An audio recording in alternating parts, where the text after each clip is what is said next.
Good morning students. Hindi की online कक्षा में आप सभी का एक बार फिर से स्वागत। बच्चों, आज का हमारा विषय है शुद्ध एवं अशुद्ध। आप समझ ही पाए होंगे कि हमें शुद्ध क्या करना होता है। जो हमारी गलतियां होती हैं, जो अशुद्धियां होती हैं, उन्हें शुद्ध करना। आज हम जानेंगे कि अशुद्धियां क्या होती हैं, ये किस प्रकार हो जाती हैं हमसे, क्योंकि जानबूझकर तो कोई भी गलती करना नहीं चाहता, अनजाने में ही हमसे होती हैं गलतियां। तो आज हम जानेंगे अशुद्ध शब्दों को या अशुद्ध वाक्यों को शुद्ध करना। मैंने दो बातें कही बच्चों, अशुद्ध शब्दों को और अशुद्ध वाक्यों को, यानी कि हमसे दो तरह की अशुद्धियां होती हैं, एक वर्तनी संबंधी अशुद्धियां और एक वाक्य संबंधी अशुद्धियां।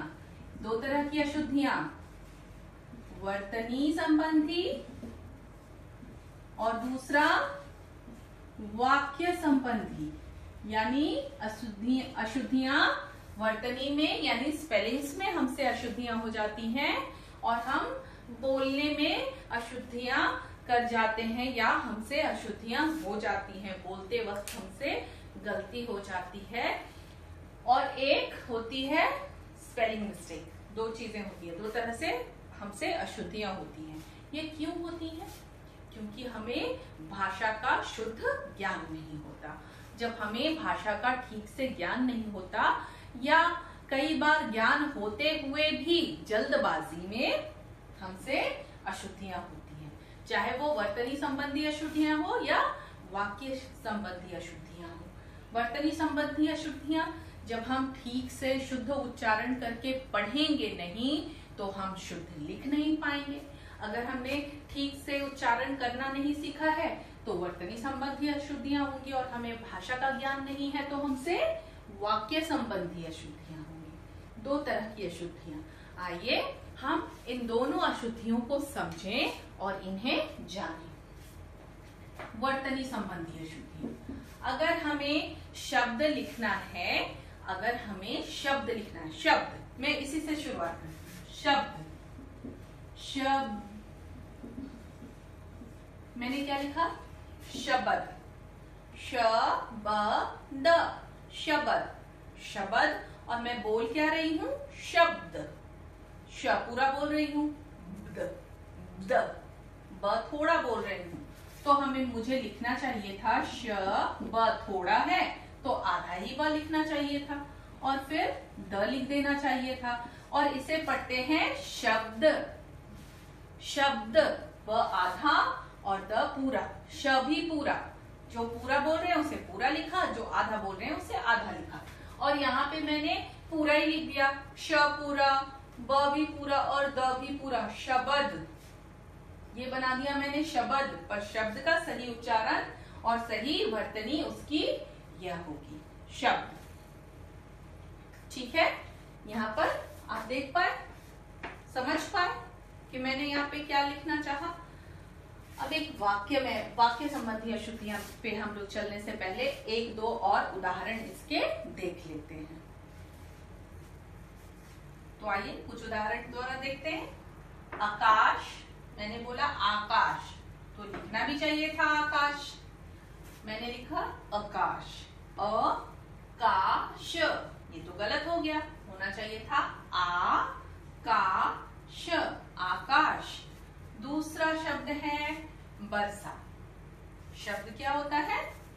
वर्षा। आप देख रहे हैं मूर्धन्य श है, यहाँ पे दंत स लिख दिया है मैंने, और व की जगह पर ब लिखा था, तो ये गलत हो गया। तो होना चाहिए शुद्ध उच्चारण है वर्षा। ग्रामीण, ग्रामीण तो नहीं बोलते हम, क्या बोलते हैं? ग्रामीण। शब्द क्या होता है? ग्रामीण। न नहीं, मूर्धन्य ण, अण, अण का उच्चारण कर रहे हैं, ग्रामीण, तो लिखना भी चाहिए ग्रामीण। ठीक है, तो ये वर्तनी संबंधी अशुद्धियां समझ में आ गई। अब कुछ उदाहरण के माध्यम से जानते हैं वाक्य संबंधी अशुद्धियां क्या होती हैं। तो ये आपने शब्द संबंधी यानी वर्तनी संबंधी अशुद्धियां समझ ली। तो अब हम चलते हैं वाक्य संबंधी अशुद्धियों की तरफ। वाक्य संबंधी अशुद्धियों के लिए मैं यहाँ पे एक वाक्य लिख रही हूं। पहला वाक्य है पिताजी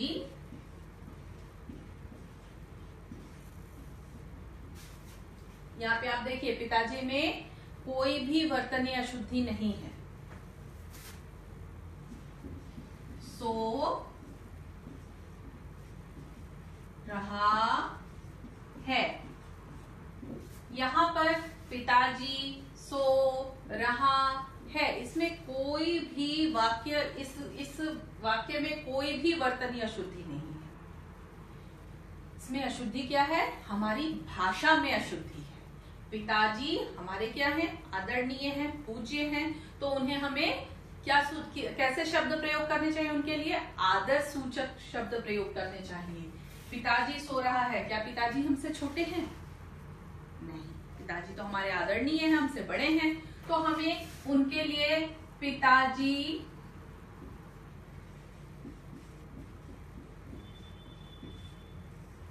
सो कोई बदलाव नहीं। पिताजी सो रहे, रहा से रहे शब्द शुद्ध है इनके लिए। हैं आदर सूचक हैं। यहाँ पे मैंने लिखा था है, ये गलत हो गया था, और यह गलत था, और यह हमारे शुद्ध हो गए वाक्य। ठीक है। दूसरा एक और वाक्य, राम को काटकर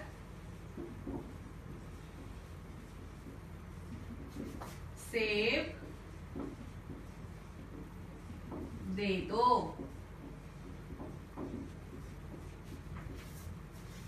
राम को काटकर सेब दे दो। यहाँ पे क्या है भाई? इस वाक्य का क्या अर्थ निकल रहा है? राम तो भाई हमारे बराबर का लगता है, कोई बड़ा नहीं हमसे लग रहा। आदर सूचक, मैम ने इससे पहले बोला था आदर सूचक होना चाहिए, वो तो यहाँ लग नहीं रहा, तो कौन सी अशुद्धि है? राम को काटकर सेब दे दो। ये वाक्य सुनकर क्या लग रहा है हमें? समझ क्या आ रही है बात? राम को काटकर, यहाँ सेब को काटने की बात नहीं कही जा रही है, राम ही को काट देने की बात कही जा रही है। राम को काटकर सेब दे दो। अब राम को भैया हमने काट ही दिया, तो सेब किसे देंगे? वाक्य क्या होना चाहिए था? राम को सेब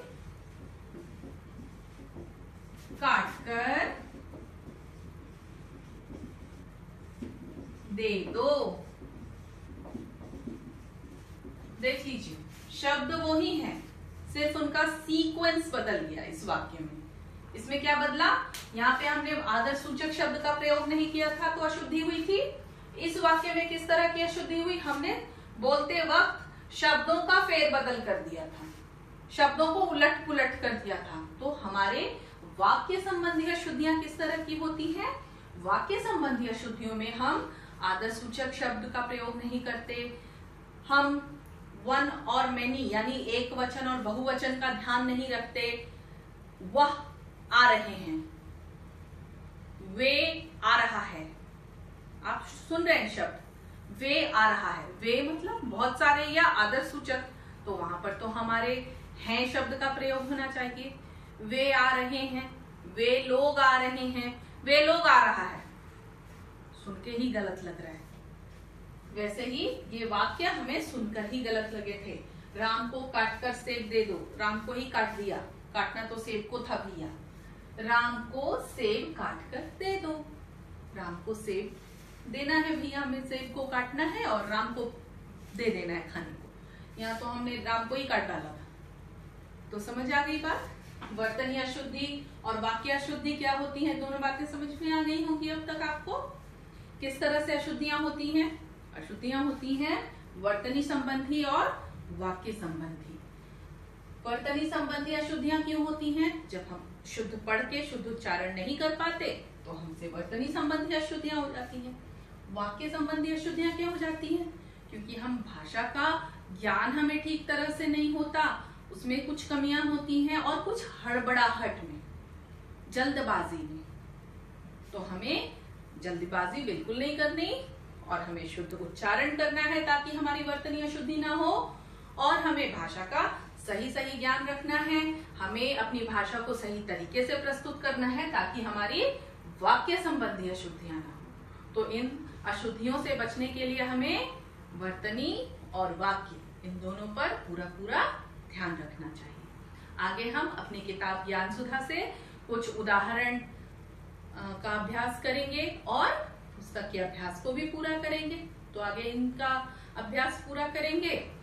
अभी हमने इसके माध्यम से जाना कि वर्तनी और वाक्य संबंधी अशुद्धियां क्या होती हैं। आगे कुछ और उदाहरण के माध्यम से भी जानेंगे और कोशिश करेंगे कि हमारी वर्तनी और वाक्य संबंधी अशुद्धियां कम हो और धीरे धीरे समाप्त ही हो जाएं। तो आइए बच्चों, हम लोग अब प्रारंभ करें अभ्यास करना अपनी पाठ्य पुस्तक के माध्यम से।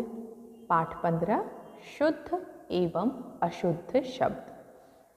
किसी भी भाषा के उच्चारण, मात्राओं के प्रयोग और लेखन में गलतियों का ध्यान रखना बहुत ज़रूरी होता है। भाषा का शुद्ध उच्चारण और शुद्ध वर्तनी का ज्ञान होना चाहिए। यह तो हमने पहले जान ही लिया। अब हम शब्द में किस प्रकार की अशुद्धियाँ होती हैं इसको जानते हैं। अशुद्ध शब्द। शुद्ध शब्द आपको भी इस तरह 2 कॉलम बनाने हैं अपनी कॉपी में। अशुद्ध शब्द के नीचे अशुद्ध शब्द लिखना है और शुद्ध शब्द इसके नीचे जो भी इनका शुद्ध रूप है वह लिखना है। साधारण, हम बोलते हैं साधारण, पर यहाँ लिखा है साधारण। साधारण, स में आ की मात्रा लगी और यह शब्द शुद्ध हो गया। सैनिक, सैनिक।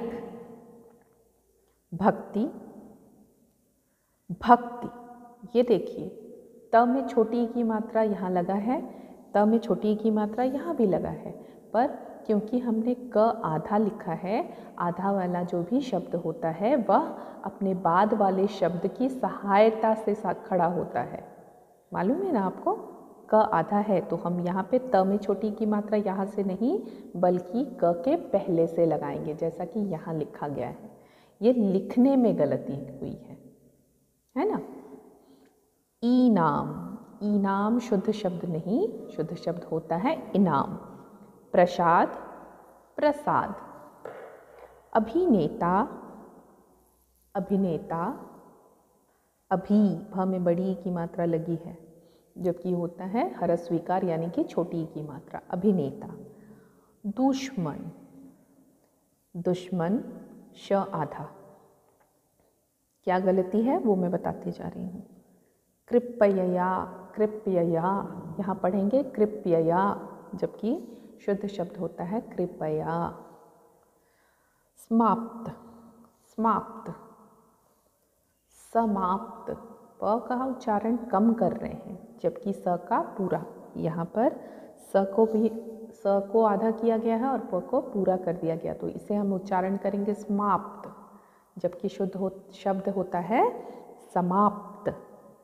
सीढ़ियाँ, सीढ़ियाँ, ढ। सुई, सुई। क्योंकि, क्योंकि, क में छोटी की मात्रा। ईश्वर, ईश्वर।